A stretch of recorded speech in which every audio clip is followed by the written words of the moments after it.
Hours after the quake, the tsunami wave continues to spread across the ocean. Countries all around the Pacific Rim watch nervously. In Hawaii, the Tsunami Warning Center is on full alert.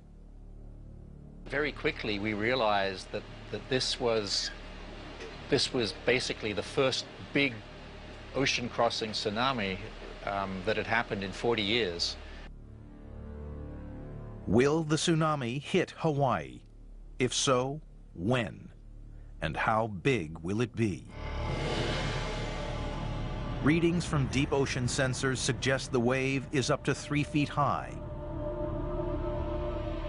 Now that is monstrous on the deep ocean for a tsunami to be that big. And at that point we went to a Pacific-wide warning, which means another message, and now lots and lots of phone calls. State warning point. This is the Pacific Tsunami Warning Center. Hawaii issues an evacuation alert.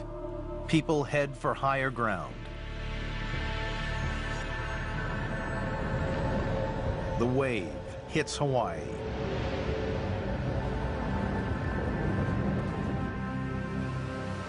As predicted, it's 3 feet high. For more than an hour, it surges over the islands. Whoa! Gosh, that is big. That is absolutely massive. Just lost my shoes.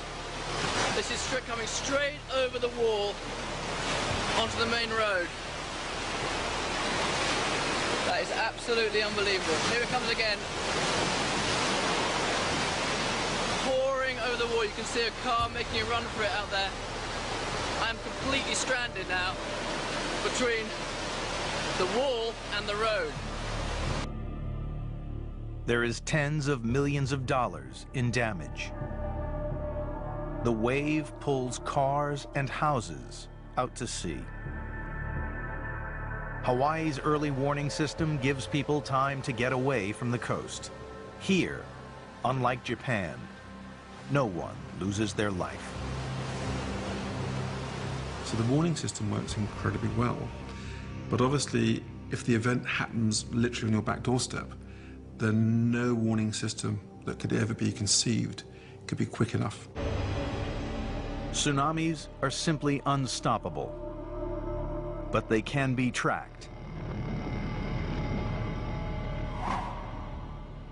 The Hawaii Warning Team monitors the Japan tsunami across the Pacific. We couldn't let our guard down because, of course, the tsunami has continued on, and we have a continuing responsibility to the rest of the Pacific. The scientists effectively warn the world. As the tsunami spread across the ocean, at location after location, we realized, oh, our predictions are pretty darn good. Japan's tsunami surges toward the U.S., its power diminishing with every passing mile. It was a very intensive wave, but as it spreads out, that energy is being distributed along a bigger and bigger circumference. 10 hours later, and over 5,000 miles from the quake, the tsunami, now smaller and weaker, finally hits California. The wave still creates havoc along the coast. There, certain parts of the coast focused the wave. So although it was only 1 meter in Hawaii, it actually became 2 meters in places like Crescent City in California. And again, because people were warned, there was very little destruction or damage, certainly to human life. One person did lose their life in California, north of Crescent Bay, because they rushed down to the beach to take photos of the tsunami as it came in. Back in Japan, the crisis continues to escalate. Different locations suffer different effects. Veteran journalist Callum McRae sets off along the coast to discover how far-reaching the tsunami's damage is.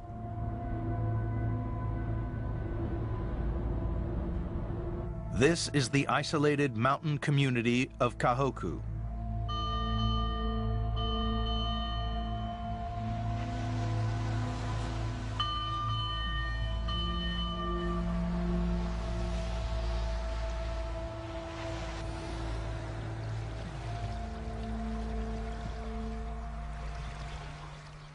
We're up in the mountains, 8 kilometers from the coast. And what's happened here is that the tsunami has created a huge surge which has climbed all the way up the river and then flooded here. The result is stunning. A new saltwater lake among mountains, miles from the sea. この裏にね、川があるんですよ、排水堀ってね。それで、通常はね、ほとんど水がないくらいなんですよ。通常は。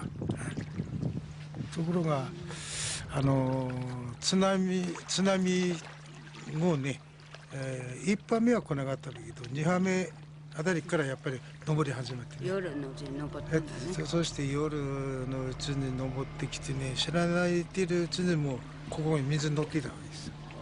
次の日からね。それからずっと引かないでそのままなってんだね。もう私たちも先代からここに住んでいないともうないの。私だけでも70年なんだけど、こういうこと初めて。70年以上なんだけどね。初めてだね。The locals here fear the receding waters will expose bodies swept up from the coast. Traveling north, McRae reaches Ofanato. At first, the town seems untouched. Look over there. Those houses look undamaged. They've got power and everything here. That's just so strange. Closer to shore, it is a different story.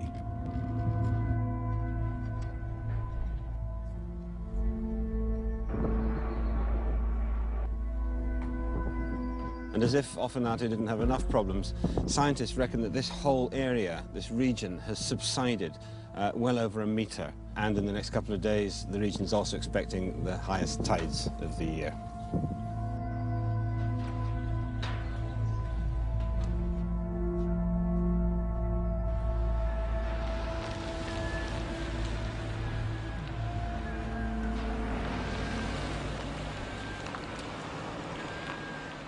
The sea is some 500 metres down there, and yet up here we have this. It's a remarkable sight by any standards, a huge tug which has been brought all the way up here by the tsunami. And what's remarkable about it, or what's even more remarkable about it, is that what it says about the size of the tsunami. Because the Japan Meteorological Center have just produced provisional estimates saying that the tsunami that hit this region was about 3.5 metres high. Now we're 7-8 metres above sea level here, and even given the surge, the fact that it could bring that all the way up here does suggest that the tsunami here was a lot higher than 3.5 metres. Boats, trucks, and cars are dumped on top of buildings, much higher than the recorded height of the wave. And that happens because as the water's pushing through restricted areas like the streets of towns and villages, it's being effectively funneled. And the water's got to go somewhere, and so it goes up as it's squeezed and funneled and pushes material, pushes cars onto roofs, sometimes as high as 50 feet. So in areas, the impact of this will be even greater, particularly where you get narrow streets. Once the wave starts to pick up part of a town, the warehouses along the dock, the debris and all that, then it becomes more like a glacier. You know, it's a moving wall of debris, and the more mass it has, the more power it has as it comes in. It doesn't really look like water beyond some point. It looks like the entire town is flowing in, and it is. So all the mass of all the buildings, cars, refrigerators, and everything that's in that wall, it's essentially a debris glacier at that point, and it just keeps coming in. This is Minami Sanriku, a town that has been virtually wiped off the map. 95% of the buildings destroyed.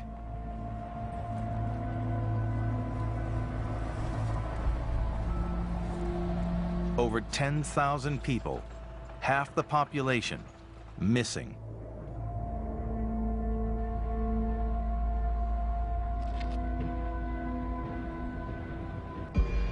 This place symbolizes the tragedy more than anywhere.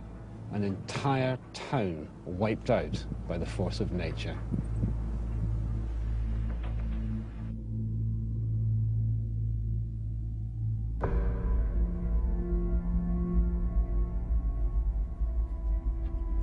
It's almost difficult to imagine one's thoughts as one sees this coming towards you. And as it hits the coast, it's then picking up all the debris, it's picking up buildings, cars and things, and you then end up with this sort of really quite horrific mass moving through towns, villages, across fields, causing complete destruction. I mean, it would be bad enough if it was only water, but because it's full of cars and you can't swim against it or flow with it or do anything, you're just like in front of a bulldozer of moving the entire town.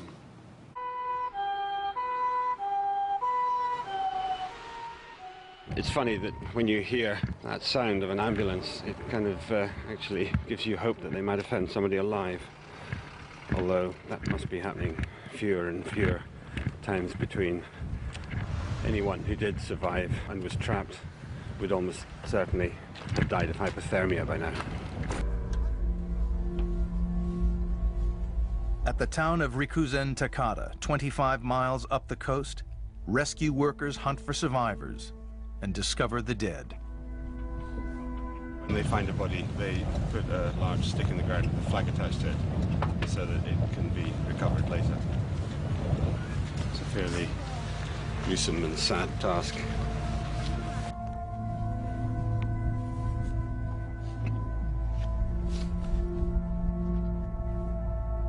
In fact, they're not just collecting bodies, they're also collecting personal mementos as well, which they find, like this.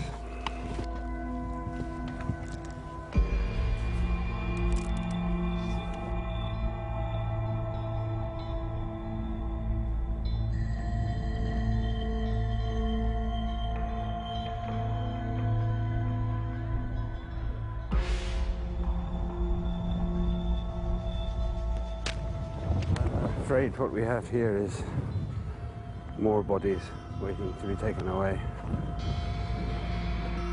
Within days, scientists gather more data from Japan's earthquake and tsunami than from any other disaster in history.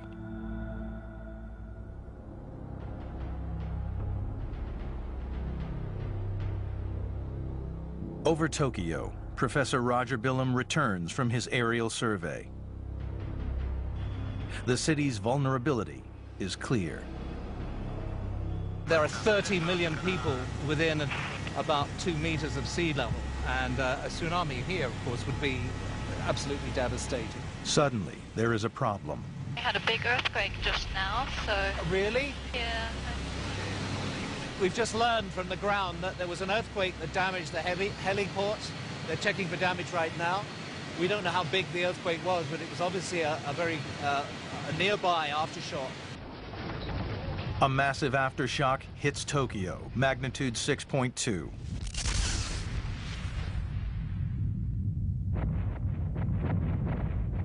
In the week that follows the main quake, there are over 500 aftershocks. This is the actual data from seismometers around Japan. The larger the circle, the bigger the aftershock. The shaking is now stopped, so I'll just continue landing. Finally, Billum's helicopter receives the all-clear to land. The helipad is damaged.